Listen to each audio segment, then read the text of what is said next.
Important है। The 7 habits of highly effective peoples, एक book है जो किसने लिखी है? वह Stephen Covey. Stephen Covey ji कौन है? इनको दुनिया में बेस्ट मैनेजमेंट गुरु माना गया है।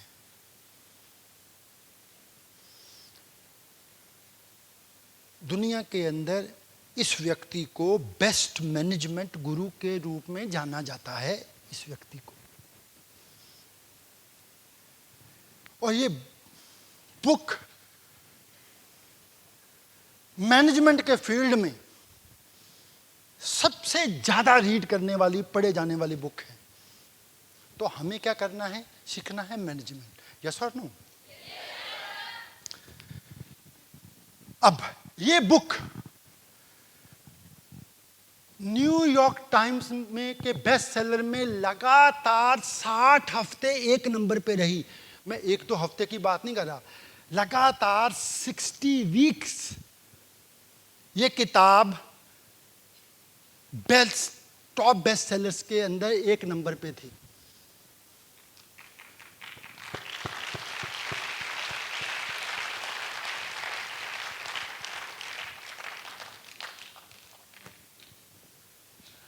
अब यूरोप एंड अमेरिका के स्कूल्स के, यूरोप एंड अमेरिका के आसपास के स्कूल्स के अंदर भी ये बुक पढ़ाई जाती है। लगभग 90% बी स्कूल, जहां पे एमबीए की डिग्री दी जाती है, करवाई जाती है, वहां पे भी ये बुक पढ़ाई जाती है।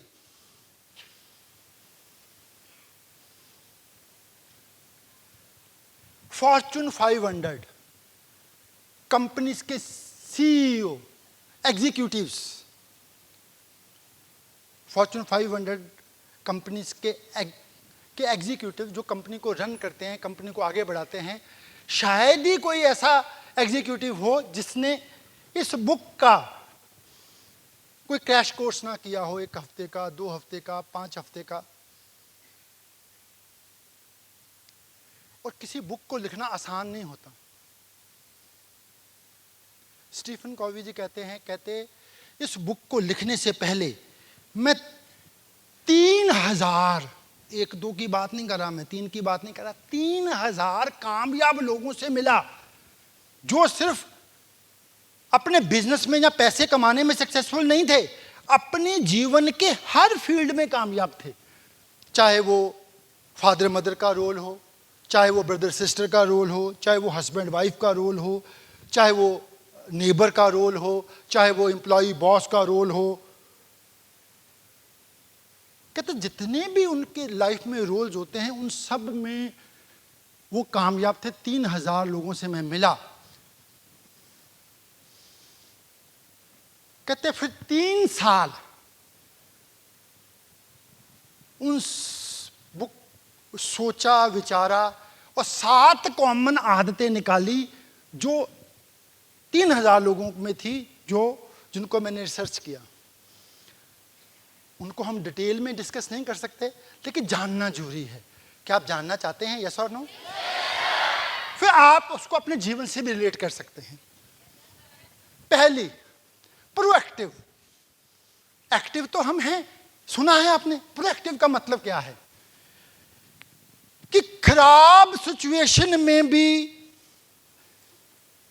साथ देना या स्टेबल रहना, उसको कहते हैं प्रोएक्टिव। मीन्स आपके घर में आपके मन के मुताबिक कोई काम नहीं हुआ, आप वहां पे भी साथ देते हैं, इसका मतलब है प्रोएक्टिव अप्रोच आपकी है। आप जिस कंपनी में काम करें, आपने कोई आइडिया दिया जो बहुत बढ़िया था, लेकिन ज्यादातर लोगों ने उसको एक्सेप्ट नहीं करा, किसी और का आइडिया एक्सेप्ट हुआ, लेकिन फिर भी आप उसी उत्साह के साथ देते हैं, उस आइडिया को आगे बढ़ाते हैं, उसको बोलते हैं प्रोएक्टिव अप्रोच। और यहां पे क्या होता है? मेरी मानी नहीं गई, मैं तो गया। ये मैं नहीं कह रहा, ये स्टीफन कॉवी जी कह रहे हैं, बेस्ट मैनेजमेंट गुरु।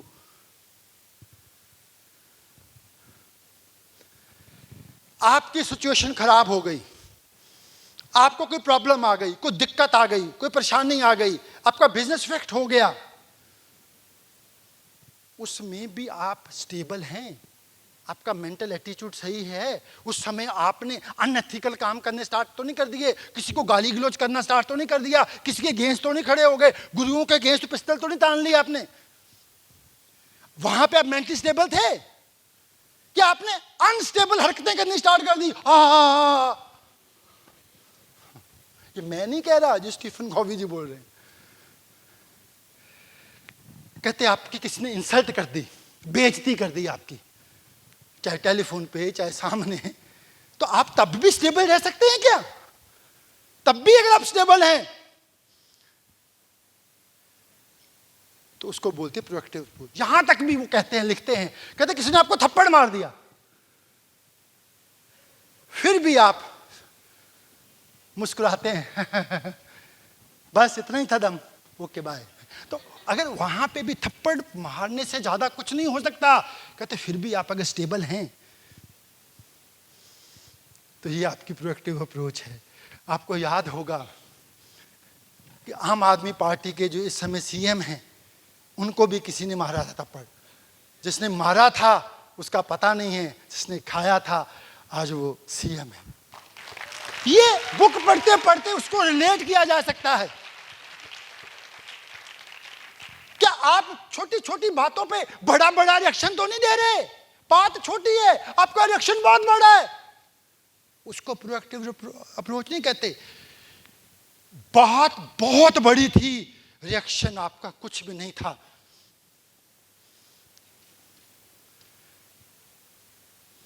क्या ये आदत डालने को तैयार हैं? ये आदत के बारे में वर्ल्ड की बेस्ट कंपनीज के एग्जीक्यूटिव को सिखाया जाता है। Next, begin with the and in mind. Start करें एंड को ध्यान में रख के। कहते एंड कोई भी हो सकता है, लेकिन स्टार्ट, अब ज्यादातर लोग किसी भी काम को स्टार्ट करते हैं एंड के बारे में सोचते हैं, देखा जाएगा, जो होगा देखा जाएगा। कहते हैं एंड आपके माइंड में जरूर होना चाहिए। Put first things first. हमेशा कहते प्रायोरिटी वाइज काम करें। आपके पास एक प्रायोरिटी लिस्ट होनी चाहिए। जो पहले काम करना उसको पहले करें, जो बाद में, जिसकी इंपॉर्टेंस कम है उसको बाद में किया जाए। Think win win.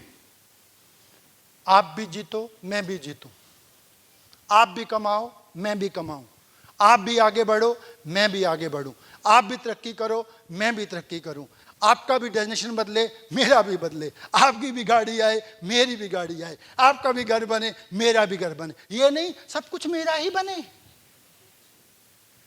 कहते विन विन सिचुएशन। जब विन विन सिचुएशन में काम होता है तो काम 10 टाइम्स 20 टाइम 100 टाइम होता है।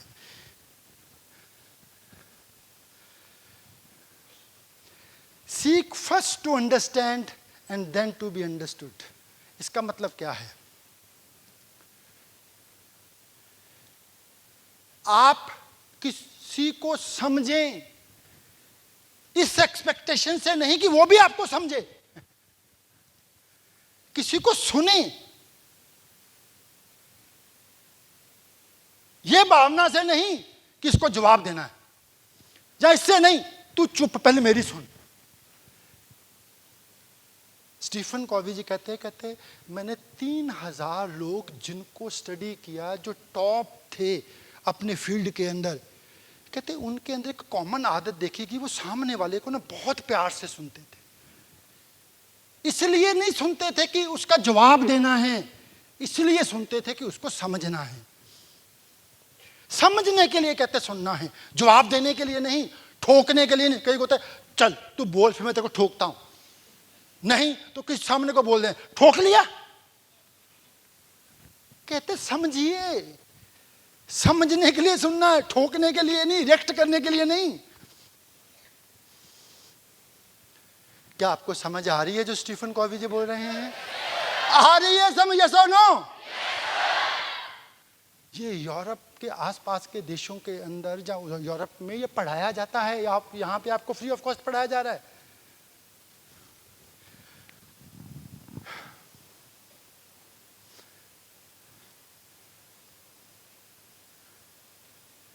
सिनर्जी, एनर्जी तो आपने सुना है, ये एक वर्ड आ गया सिनर्जी। इसका मतलब क्या है?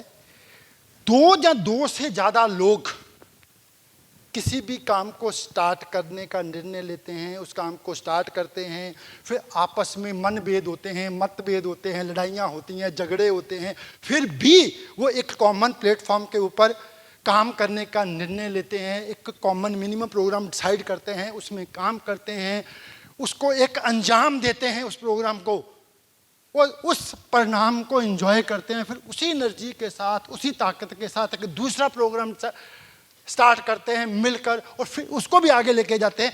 उसको बोलते हैं सिनर्जी।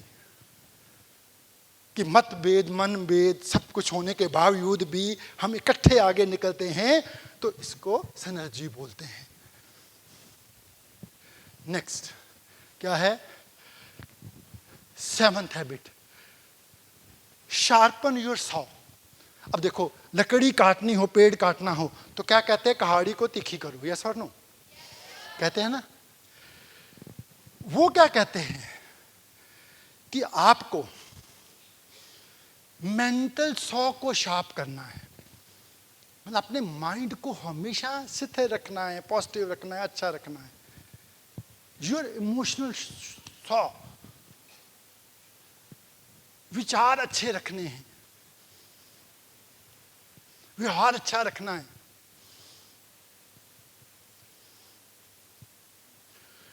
स्पिरिचुअल सॉ मतलब कहते जितने भी लोग से स्टीफन कॉवी जी मिले, कहते उन लोगों का ना भगवान पे बहुत विश्वास था, वो परमात्मा को बहुत मानते थे, वो प्रेयर्स में विश्वास रखते थे, भगवान के अंदर उनको दृढ़ विश्वास था।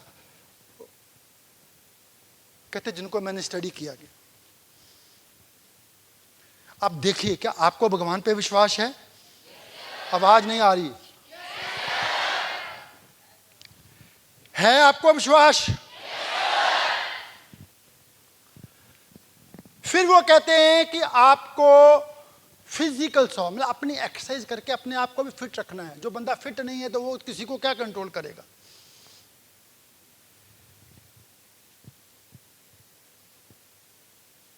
तो कहने का मतलब क्या है? ये सारी की सारी क्वालिटीज, ऐसे नहीं लोग आगे बढ़ जाते। कोई भी इंसान आगे है तो अपनी क्वालिटी की वजह से, कोई भी इंसान पीछे है तो अपनी क्वालिटी की वजह से। कौन कौन कहता है ये क्वालिटीज मैं अपने अंदर लाने को तैयार हूं? क्या रेडी हैं? यस और नो? मैनेजमेंट गुरु की सारी बातों को अपने अंदर लाने के लिए रेडी हैं? यस और नो? तो फिर जबरदस्त दिल से तालियां होनी चाहिए स्टीफन कॉवी जी के लिए।